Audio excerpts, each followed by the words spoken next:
ही provides. तो हमें प्रबंध करने वाला परमेश्वर, so he is a journeying god, he is a suffering god, he is a god who provides, he is a god who suffers with us. तो ये हम निर्गमन की किताब में हम पढ़ सकते हैं। अब हम जो पढ़ने जा रहे हैं वो मन्ना थियोलॉजी, मन्ना इकोनॉमी। मन्ना, अभी मैंने आपके बारे में इसके बारे में वर्णन किया था। मन्ना जो परमेश्वर ने 40 साल लोगों को खिलाया, लोग बार बार कुड़कुड़ा रहे थे, अरे मिस्र में तो हमें नो साग सब्जी, क्यूकम्बर और नो ये सारी बातें मिल जाती थी, परंतु यहाँ पे हम हर दिन मन्ना और बट खाना। तो ये कभी मनुष्य नो पर हैप्पी नहीं रहता है, हैप्पी नहीं रहता। अगर आपने अपने बच्चों को आप हर दिन नो अच्छा खाना खिला रहे, तो उसका वैल्यू कभी कभी पता नहीं चलता है। मैं जब सेवकाई के लिए जाता था, तो मुझे मालूम है, एक बार मैं एक जगह में गया जो नाले के किनारे में वो रहते थे, वो व्यक्ति, उनके बच्चे वहीं पे पलते थे, वहीं पे वो ये इंडस्ट्रीज के जो जो क्या बोलना चाहिए, रिमेनिंग रहता है, कार्डबोर्ड, वो सब उठा के चलने वाले लोग में से थे। और उनके पास रहने के लिए एक टर्पंटाइन डाल के वो रहा करते थे। एक दिन मैं उनके यहाँ खाने के लिए गया, मतलब मैं खाने के लिए नहीं गया, विजिट करने के लिए गया। मैं किसी को बता के नहीं जाता हूँ, क्योंकि अगर मैं बता के जाऊंगा तो वो बोलेंगे पास्टर के लिए कुछ अच्छा खाना बनाना है, तो वो बेचारे नहीं भी होगा तो उनको बनाना पड़ेगा। तो मैं जब जाता हूँ तो मैं बिना बताए जाता हूँ, ताकि वो ऐसा कुछ बड़ा कुछ ना बनाए, जो भी है वो मैं खा लूंगा उनके साथ। तो एक दिन मैं गया, तो मैं जैसे ही गया तो उन्होंने दाल लेके आया। जैसे ही गया दाल ले आया, दाल आया, चावल और दाल, और मेरे ख्याल से क्या था, वो था मूली, या मूली कुछ था, और कुछ करी भी बनाया। मैं गया तो करी भी बनाया। जैसे ही मैंने देखा तो वो बच्चे लोग के चेहरे में आपको खुशी देखनी थी, छोटे छोटे बच्चे थे।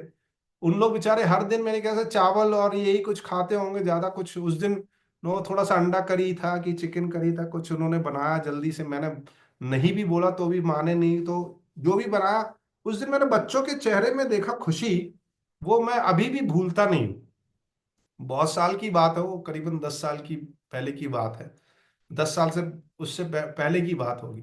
वो बच्चों के चेहरे में जो मैंने खुशी देखी, आज वो बच्चे बड़े बड़े वो परमेश्वर की सेवकाई करने बिहार चले गए हैं।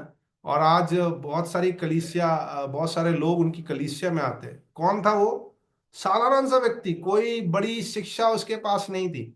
मेरे को अभी भी याद है, चर्च में साइकिल थी, तो वो मेरे से आके बोले कि पास्टर जी हमें वो साइकिल दे दो, मैं बिहार जा रहा हूँ, मैं इसमें जा जाके सेवकाई करूँगा। मैंने सोचा ये ऐसे ही बोल रहा होगा, और बाद में मुझे पता चला कि वो साइकिल लेके गांव गांव जाते हैं और सेवा करते हैं, बहुत सारे लोग परमेश्वर में आ रहे हैं।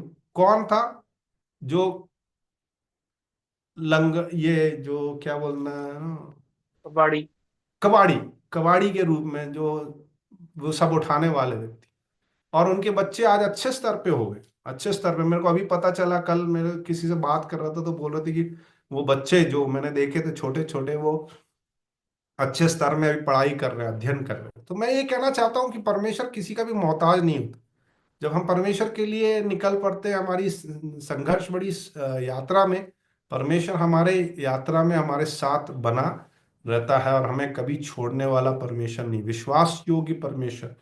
और वो उनके जीवन में भी मैं देख पाया। तो मैं यही कहना चाहता हूँ कि जब बहुत कुछ मिलता है तो हमें उसके महत्व नहीं पता चलता। मैं अपने बच्चों से हमेशा बोलता हूँ, कभी भी चावल दाल फेंकना नहीं, जितना चाहिए उतना खाना। इवन कॉलेज में भी मैं स्टूडेंट्स लोग से बोलता हूँ, चाहे आपको चाहिए नहीं है तो मत लीजिए, वेस्ट मत करिए, क्योंकि वो किसी और के लिए भी बहुत बहुमूल्य होता है। मैं उस बच्चों को हमें भी अभी भी याद करता हूँ, इतनी खुशी के साथ उन्होंने खाया उस दिन दाल चावल, और वो जो करी जो बना था, मुझे याद नहीं क्या करी था, पर बहुत खुशी के साथ, क्योंकि उनके पास वो मिलता नहीं।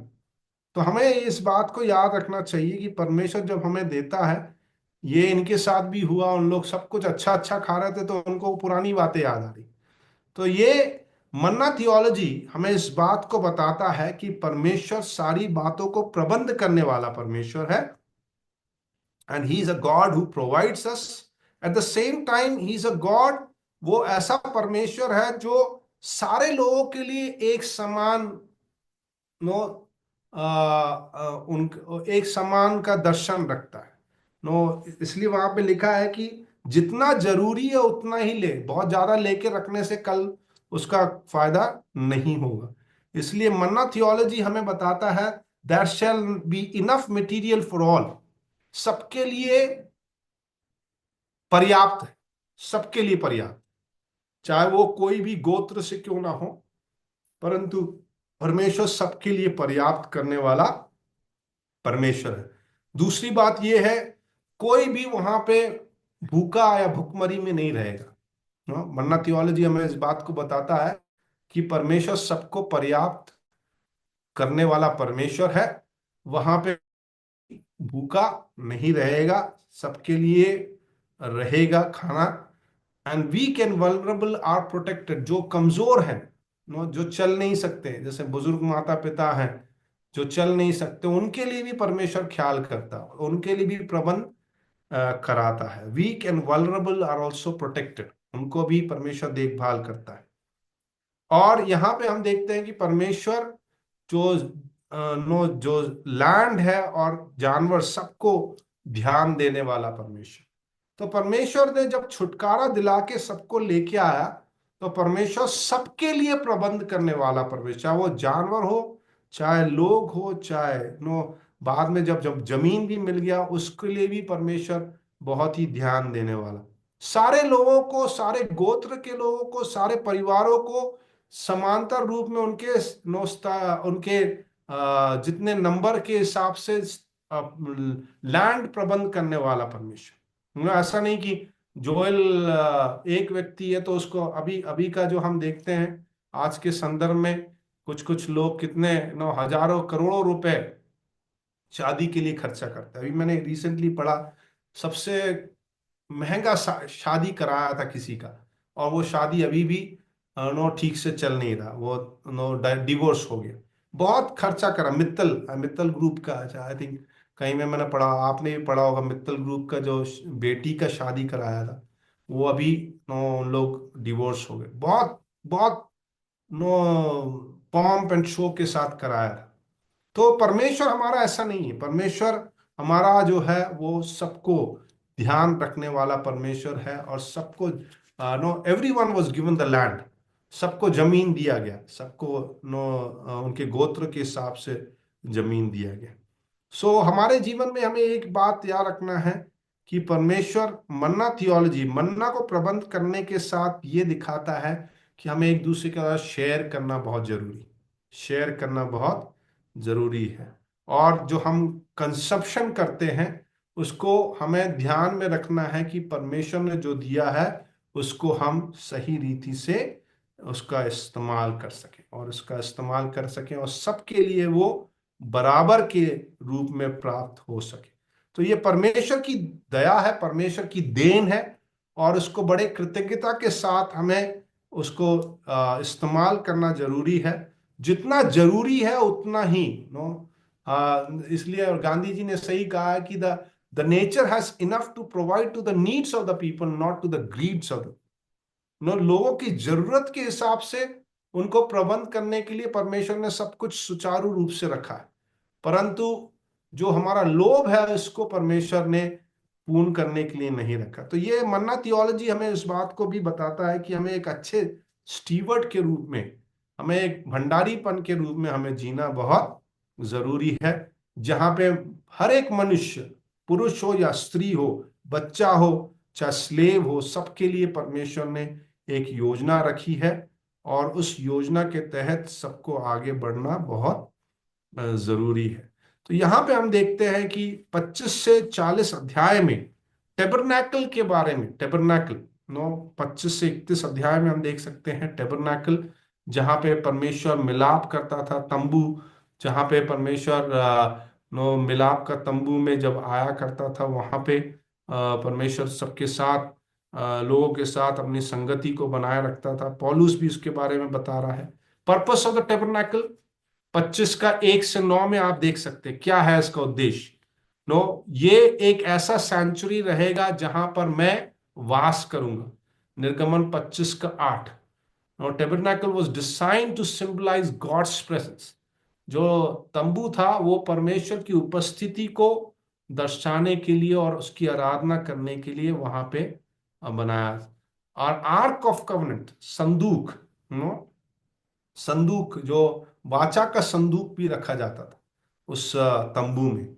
वो उस बात को बताता था कि परमेश्वर उस स्थान में वास करता है। Ark of covenant, no, the mercy seat of God, mercy seat of God. वहां पे हम देख सकते हैं कि वहां पे ब्रेड भी रखा जाता है, table of bread representing fellowship with God. 25 अध्याय का 23 से 30 पद तक। फिर वहां पे गोल्डन लैम्प स्टैंड था। 25 अध्याय उसका 31 से 40, symbolising God as light to his people. परमेश्वर ज्योति है सारे लोगों के लिए, उसके बारे में दर्शाया गया। फिर वहां पे ऑल्टर था, बर्ंट ऑफरिंग, नो, 27 का 1 से 19, विच डिमॉन्स्ट्रेटेड अटोनमेंट एंड सेपरेशन। परमेश्वर के सन्मुख अपने आप को अलग करते हुए परमेश्वर के सामने अपने अपने सारे बातों को प्रदर्शित करना वहां पे हम देख सकते हैं। तो ये जो है, ये मिलाप के तंबू में हम देख सकते हैं। परंतु गोल्डन काफ एक्सोडस 32 से 34 अध्याय में हम देखते हैं, जहां पे बछड़ा, एक स्वर्ण का बछड़ा हम उस स्थान में देख सकते हैं। तो हमारे पास समय अभी बहुत कम है, इसलिए we are going little fast. हर एक एक किताब को एक दिन में थोड़ा सा खत्म करना जरूरी है, इसलिए I think I will stop here. अगर आपके पास कोई प्रश्न है तो बता सकते हैं। मेरे ख्याल से आपके पास सारा नोट्स है, इसलिए मैं थोड़ा सा नो वो उस अंदाजे में चल रहा हूँ कि आपने पढ़ के आए हैं। और थोड़ा सा एक्स्ट्रा नोट्स मैं आपको दे रहा हूँ ताकि जो नहीं है उसको आप लिख भी सकें। यस। सो आपको समझ में आया निर्गमन की किताब? कोई भी आपको अगर कुछ कहीं पे समझ में नहीं आया तो जरूर बताइएगा।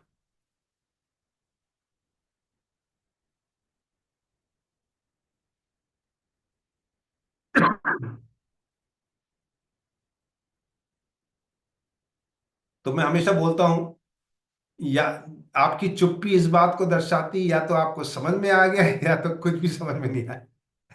परंतु मैं सकारात्मक रूप से लेना चाहूंगा, आपको सब कुछ समझ में आ गया। तपास हाँ जी। हाँ हाँ, समझ में आ यस रहा सर, है। समझ में आया, आ रहा है सर। बिल्कुल। Very good, very good. Thank you. या क्योंकि हमारा बहुत ही ये जो कोर्स है पेंटाटुक पंच ग्रंथ, हम लोग एक सेमेस्टर में सिखाते हैं। और एक सेमेस्टर मतलब 60 क्लासेस रहती हैं। और अपना जो है बहुत ही कम समय है, 3 घंटे एक बुक के लिए। सो जितना आपके पास नोट्स है ऑलरेडी, जेमसन सर ने नोट्स आप लोग को दे दिया है, तो इसलिए नोट्स को अगर आप अध्ययन करके, मैं मेरा यही एक तरीका रहता है, मैं अपने क्लास में भी नोट्स पहले दे देता हूँ और स्टूडेंट से बोलता हूँ पढ़ के आने, और मैं लेक्चर देता हूँ। तो that makes the work easy. आपको भी समझ में आएगा अगर आप पढ़ के आएंगे, नहीं पढ़ के आएंगे तो बाउंसर जाएगा, है ना। तो इसलिए पढ़ के आइएगा, और I think it will be really helpful.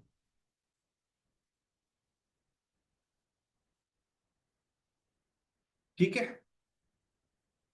सो कल हम लय व्यवस्था के बारे में पढ़ेंगे। वहाँ पे बहुत सारे फेस्टिवल्स हैं, और वहाँ पे सैक्रिफाइसेस हैं, गिफ्ट्स हैं, उसके बारे में हम पढ़ेंगे। और ये सारी बातें हमारे को हेल्प करेगी कि नए नियम को हम अच्छी तरह से समझ भी सकें। सो आज हमारे साथ तो मेरे ख्याल से अ, अ, या 13 लोग, पहले 15 लोग थे शायद, एक शायद बीच में चले गए। तो 13 लोग अभी हमारे साथ जुड़े हुए हैं। थैंक यू वेरी मच, आप लोग सब जुड़े रहे। बहुत सारे लोग वीडियो में ही बने रहे, बहुत अच्छा लगा। आप लोग जब वीडियो में रहते हैं तो मुझे भी थोड़ा सा समझ में आता है, जब आप सर हिलाते हैं, मुस्कुराते हैं, तो मेरा नोट्स या मेरा जो समझाना आपको समझ में आ रहा है, मुझे भी समझ में आता है। परंतु अगर वीडियो बंद रहेगा तो मुझे मालूम नहीं आप लोग कहाँ पे हैं। शायद मुझे मालूम है आप लोग होंगे वहीं पे, पर मे बी सिग्नल्स और इसके कारण शायद ऑन नहीं कर पाते होंगे। पर अगर वीडियो में बने रहेंगे तो बहुत अच्छा रहेगा, क्योंकि मैं भी आप लोग को देख के प्रोत्साहित होता हूँ। अगर मैं वीडियो बंद करके आपको पढ़ाऊंगा तो आपको कैसा लगेगा मुझे मालूम नहीं। आप सोचेंगे टेप रिकॉर्ड ऑन करके रख दिया सर ने और वो चले गए घूमने के लिए, वो भी हो सकता है। परंतु आप लोग मेरे साथ बने रहे उसके लिए धन्यवाद। और I think I really enjoy 2 दिन के क्लास को। पहले मैं सोच रहा था कि बहुत 3 घंटे पढ़ाना like continuously is very very difficult, but बहुत अच्छा लगा, बहुत अच्छा लगा। या आप, मुझे लगता है कि आपको भी थोड़ा बहुत समझ में आया होगा। और जो हम अध्ययन कर रहे हैं वो आपके लिए भी प्रायोगिक रूप में, आपके मिनिस्ट्री के लिए, आपके व्यक्तिगत जीवन के लिए बहुत ही लाभदायक होगा। Okay, thank you very much. तो हम यहीं पे थैंक यू आज। So much sir. Okay, thank you, thank you. Thank you. Thank कुछ यू बोल रहे सर। थे सर आप? नहीं, कुछ नहीं बोल रहा था, मैं बोल रहा था थैंक यू वेरी मच। या ठीक। या